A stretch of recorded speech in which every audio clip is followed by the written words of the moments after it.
নমস্কার সবাইকে, আবারও একটি মালা ডেলি ব্লগে আপনাদের স্বাগত জানাই। এখানে মা আজকে আপনাদের রান্না করে দেখাবে ফ্রাইড রাইস, আর তার সাথে থাকবে দেশি চিকেন কষা। তো ফ্রাইড রাইসের জন্য মা এখানে সবজি নিয়েছিল, দুটো গাজর, একটা চিচিঙ্গা, বাঁধাকপি আর একটা আলু আর ক্যাপসিকাম। সবগুলো কেটে নেওয়ার পর এগুলো তেলে সব ভেজে নিয়েছিল, আর কাজু কিশমিশ নিয়েছিল ফ্রাইড রাইসের জন্য। প্রথমে ফ্রাইড রাইসটা বানানোর জন্য মা একটু হাঁড়িতে করে জল নিয়েছিল, জলটা একটু গরম হয়ে আসতে দিয়ে দিয়েছিল সাদা তেল। আর এখানে যা দিয়েছিল একটা তেজপাতা, কিছুটা এলাচ, লবঙ্গ, দারচিনি। যে চালটা আগে মা ভিজিয়ে রেখেছিল সেটা এর মধ্যে দিয়ে দিল।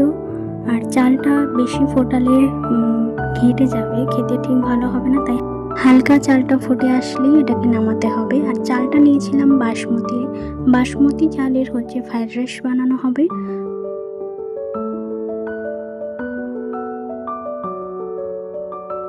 এইদিকে ভাতটাও ফুটে গেছে। ফেনাটা গড়িয়ে নেওয়ার পর ভেজে রাখা যেসব সবজিগুলো ছিল এর মধ্যে দিয়ে এটাকে ভালো করে মিক্স করে নিতে হবে। আর ভাতটা দেখো কত সুন্দর ঝরঝরে হয়েছিল।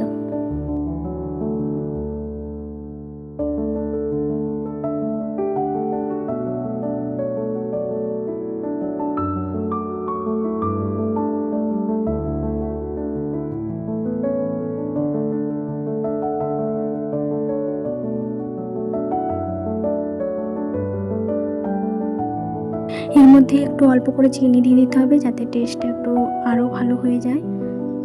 ঘিও দিতে পারেন, কিন্তু আমার ঠিক ঘিটা খেতে পছন্দ হয় না, তাই মা এখানে অ্যাড করেনি ঘিটা।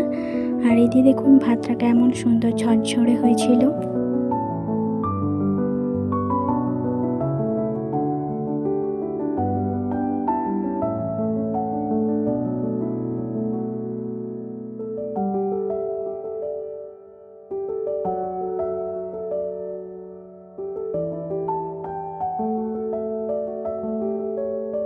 এইদিকে ফ্রাইড রাইসটা কমপ্লিট। তার জন্য এদিকে দেশি চিকেনটা বানানোর জন্য মা প্রথমে কড়াইতে সব কিছু ঢেলে নিয়েছে। আর ঢেলে নেওয়ার পর এটাকে ভালো করে জল দিয়ে প্রথমে পরিষ্কার করে নিতে হবে।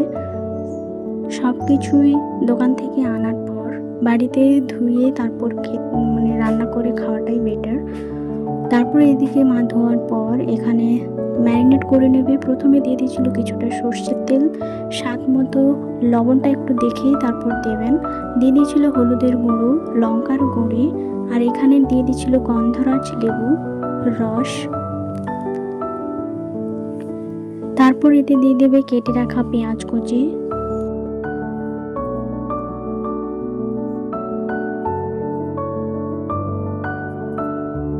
দিয়ে দেবে আদা রসুন কুচি,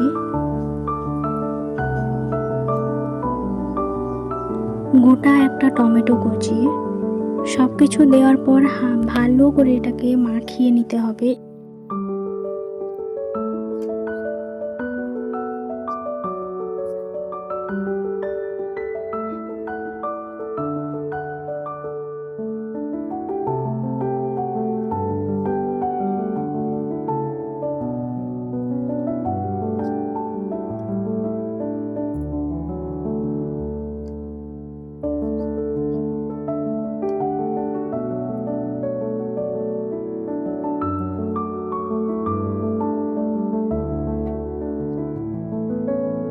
মাখিয়ে নেওয়ার পর এটা কিছুক্ষণের জন্য রেস্টে রেখে দিতে হবে। তারপর এইদিকে মা গ্যাসে কড়াই বসিয়ে দিয়ে দিয়েছিল সর্ষের তেল কিছুটা। আর তারপরে সর্ষের তেলের পর দিয়ে দিয়েছিল চিনিটা লাল লাল হয়ে আসলে দিয়ে দেবে গোটা জিরে, গোটা ধনিয়া, এলাচ, লবঙ্গ, দারচিনি, গোটা তেজপাতা। সব কিছু দেওয়ার পর ম্যারিনেট করে রাখা যে মাংসটা রাখা ছিল ওটা এর মধ্যে দিয়ে দিতে হবে। সব কিছু দেওয়ার পর এটাকে ভালো করে কষিয়ে নিতে হবে।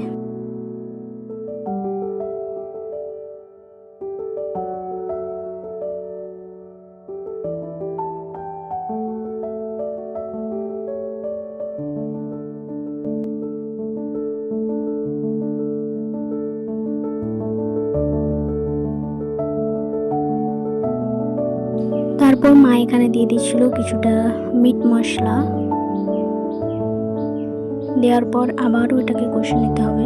এটা কষাতে কষাতে এর কালার এমনি চলে আসবে।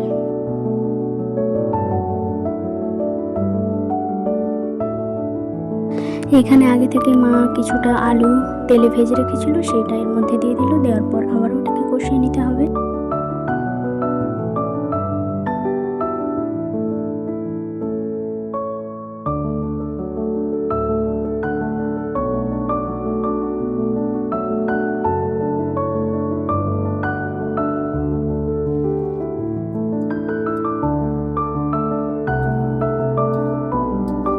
এই যে দেখুন, এবার লাল লাল লাল লাল কষানো হয়ে গেলে, যদি আপনারা এটাকে ঝোল ঝোল খেতে চান, জল দিয়ে এটাকে ঝোল বানিয়ে নিতে পারেন। আবার এইভাবে যদি কষা কষাও খেতে চান, রেখে দিতে পারেন। কিন্তু আমার বাড়িতে একটু অনেকে ছিল, তাই এটাকে একটু জল দিয়ে ঝোল ঝোল বানিয়েছিল।